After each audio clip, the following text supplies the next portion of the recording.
Oi gente, boa noite, eu sou a Débora e o meu trabalho vai ser da área de fonética e fonologia. Acho que na terça-feira nós vamos discutir ele junto com o trabalho da Luísa.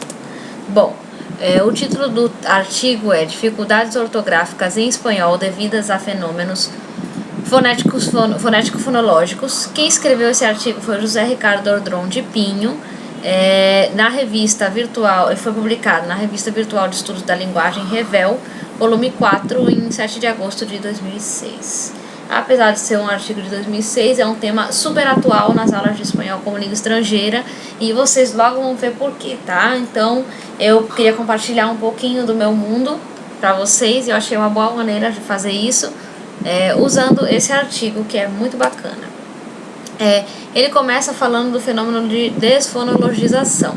E para recordar os conceitos, até pra gente, a desfonologização se dá quando dois fonemas, que justo por ser fonemas distinguem significado, perdem a sua capacidade distinguidora em qualquer contexto em que se encontrem. Aí nós temos caso de desfonologização que acontece na Espanha e América Latina. No norte e centro da Espanha existe uma oposição entre os fonemas s e f. O fonema s é a letra S, né? E o fonema seria correspondente, digamos, ao TH do inglês. Por exemplo, silêncio, né? Com s, né? Esse aí seria o fonema s. E cielo, o sapato, esse seria o fonema representado aí pela letra teta, né? Que seria um interdental. Corresponde ao TH do inglês, quando a gente fala think, thank you, corresponderia a esse fonema. Pois, no norte e no centro da Espanha existe uma oposição entre esses dois fonemas e oposição que deixa de existir no sul da península e em quase toda a Hispanoamérica, onde só permanece o s, o fonema aí que está representado pela letra S. Bom, seguindo. Essa pode causar uma dúvida, esse fonema pode causar uma dúvida na escrita.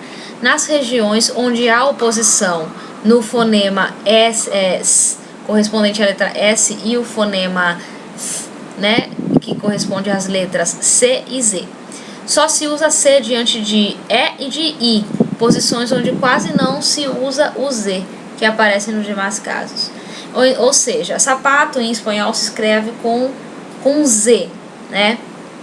Um falante que distingue, né, que faz a distinção entre S, entre Z, entre S e C, né, que seria os falantes do centro e do norte da Espanha, falaria zapato.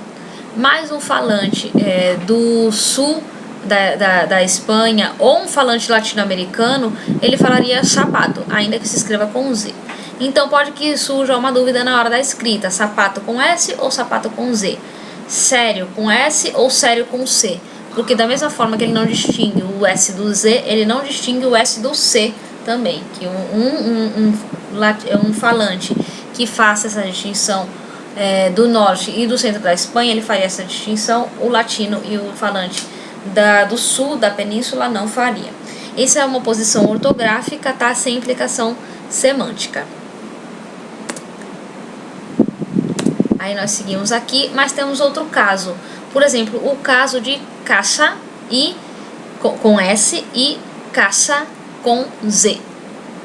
Pois então, um falante que faça essa distinção, né, que como nós já falamos, que é o falante do norte e centro da Espanha, falaria casa e caça. Utilizaria a interdental para distinguir as duas letras aí, esses dois fonemas. Mas então, para os que não fazem isso, né, que são os do sul da Espanha, então na hora de escrever pode ser que surgisse alguma dúvida ou que realmente a pessoa escrevesse errado. Então há uma oposição ortográfica com implicação semântica, e se confundem na escrita e o contexto não está claro, pode que haja uma dúvida também na compreensão da ideia que se queira passar.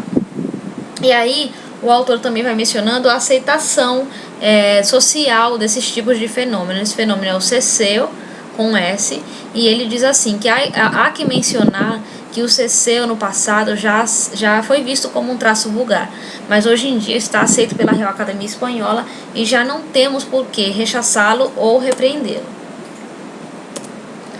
Aí nós temos outro fenômeno que é o ceceu, que seria o ceceu com C, que é justo o contrário do outro fonema, que em vez de falar tudo com o som de S, eu vou falar tudo com o som de interdental. O ceceu é um fenômeno encontrado nas regiões do sul da Espanha e em alguns pontos isolados da América.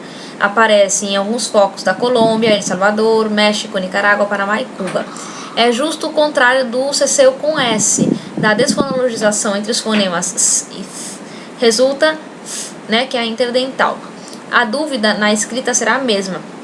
Ao mesmo fonema, neste caso, o F, né, que seria a interdental, corresponderão 3 letras, S, C e Z. Se poderá escrever coça, que seria coça com Z, por coça com S. O certo seria coça com S. Mas como esse fenômeno faz com que os falantes digam coça ou ceniza, então eles não vão distinguir. Ceniza não se diz assim e nem se escreve assim. Ceniza se escreve com C e Z. E um falante que CC, que utiliza a interdental para tudo, vai fazer errada essa distinção, ou não, quer dizer, ele não vai fazer essa distinção e pode ser que ele cometa um erro de ortografia. Enquanto a aceitação social, o ceceu, né, que se diria ceceu, é muito mal visto, condenado pela Real Academia, e o seu uso só é geral em Cádiz. Eu trouxe os mapas da Espanha, um mapa da Espanha, na verdade, e um mapa dessa região onde o ceceu, o uso da interdental é predominante. Nessa região aí de baixo, na parte sul, vocês estão vendo essa região azul, nessa parte azul aí do mapa, na parte de baixo, temos todo que está de azul é Andalucia, tá? E aí são tipo municípios. Então temos Huelva, Sevilla, Cádiz, Málaga, Granada, Almeria, Jaén e Córdoba.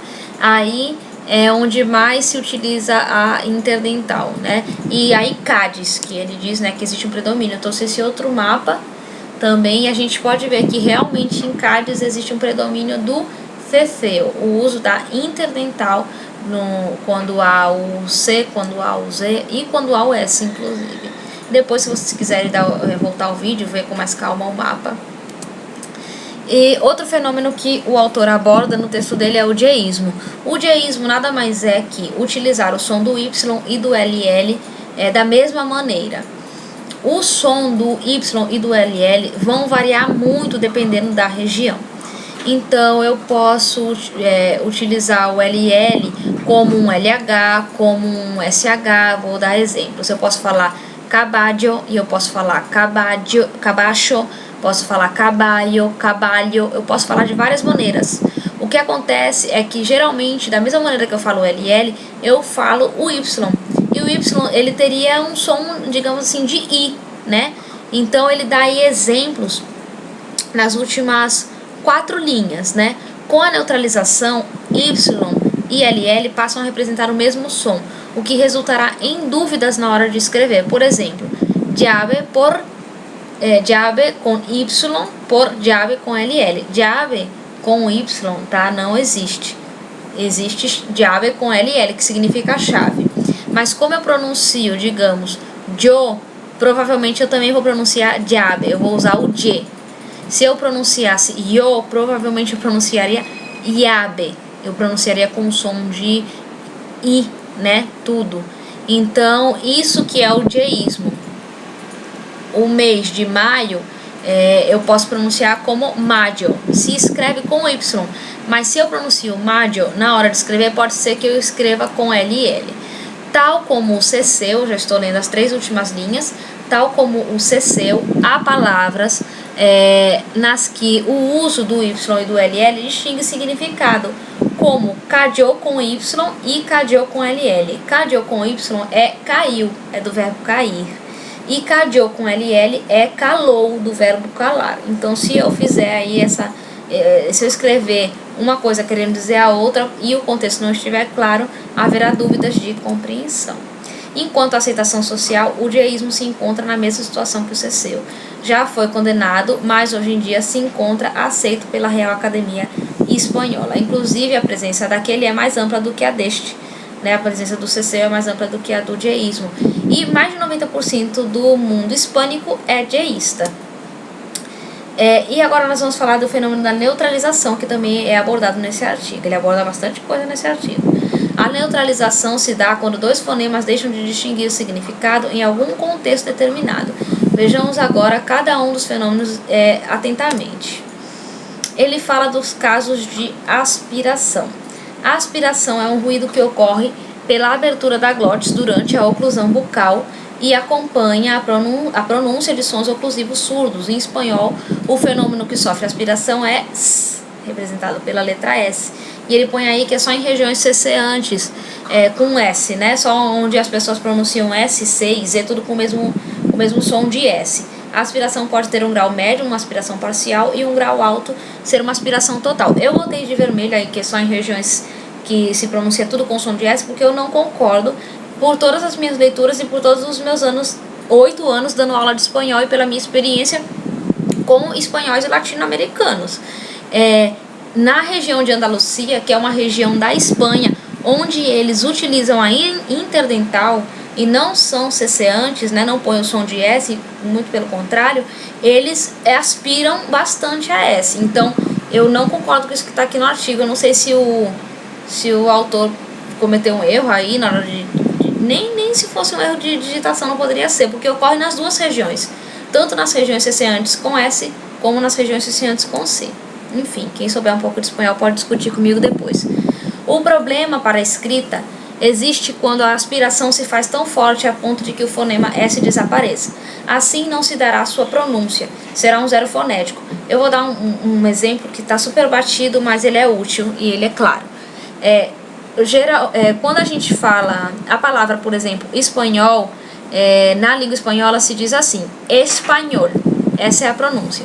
Mas tem latinos, tanto latinos como espanhóis, que dizem espanhol. Eles aspiram a S. Mas essa aspiração pode ser tão forte que o S não saia e que a pessoa pronuncie espanhol. E aí a gente não sabe como vai escrever, a gente pensa que não existe esse S aí. Esse pode ser o problema de escrita, né, que o autor fala. Ele dá outros exemplos, depois vocês podem voltar também e dar uma lidinha melhor. Ele fala também do enfraquecimento das oclusivas, tá? Que seriam o B, o D e o G, tá? Aí ele fala que os fonemas B, D e G, né, que seria o G, se realizam como oclusivos quando estão atrás de uma pausa ou de uma consoante nasal. D também é oclusivo atrás de um fonema lateral. Nas demais posições se realizam como fricativos, que correspondem respectivamente às letras B, D e G e GU, G e GU e G diante de A, O e U, e GU diante de E e de I, tá? Ele dá mais alguns exemplos aqui, na verdade ele nem dá exemplos com G, mas eu posso dar os exemplos para vocês. Ele dá mais exemplo com D. Para a escrita, o que pode afetar é um alto grau de relaxamento na produção das variantes fricativas, que pode levar à não pronunciação do som, à não pronúncia do som. Este fato levaria a uma possível dúvida da existência da letra correspondente. Com isso, se pode escrever cansao por cansado. O certo é cansado, mas tem muita gente inclusive, que fala cansao. E mario por marido é super comum, não é feio, inclusive, é muito comum, tanto espanhóis como latino-americanos. Com exemplos de G, que eu falei que ia dar para vocês, a palavra água, né, o G aí é forte, né, mas há pessoas que pronunciam água e quase não sai o G. Com B, a palavra abuelo, por exemplo, se escreve com B. Abuelo significa avô, ou abuela, que significa avó. E há pessoas que dizem abuelo, abuela, e quase não sai também, na verdade não sai o B. E aí seria também uma debilitação, um enfraquecimento da oclusiva.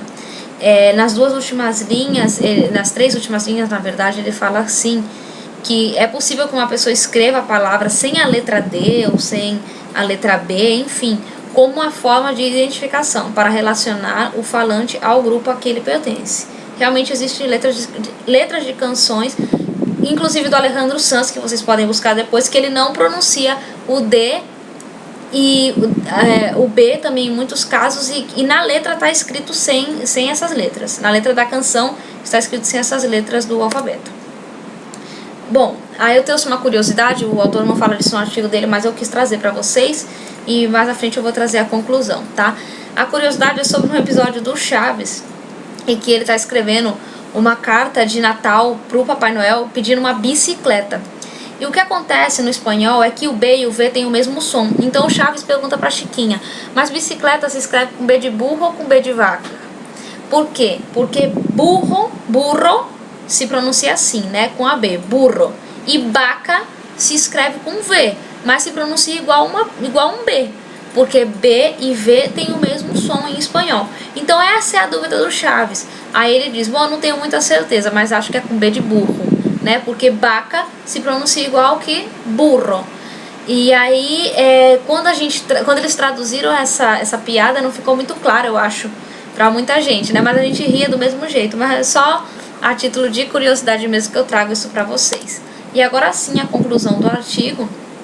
Enquanto a variação fonético-fonológica, diz o autor, o fato de que existam desfonologizações ou neutralizações pode levar o falante a ter dúvidas sobre a letra que deve usar em determinadas palavras, uma vez que o mesmo fonema corresponderá a mais de uma letra.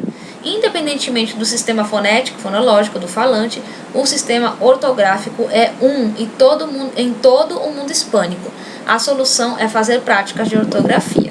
Essa é a conclusão e a solução que o autor dá pra gente. Muito obrigada, gente. Gracias, arigato, merci. E é isso. E um bom começo de semana a todos.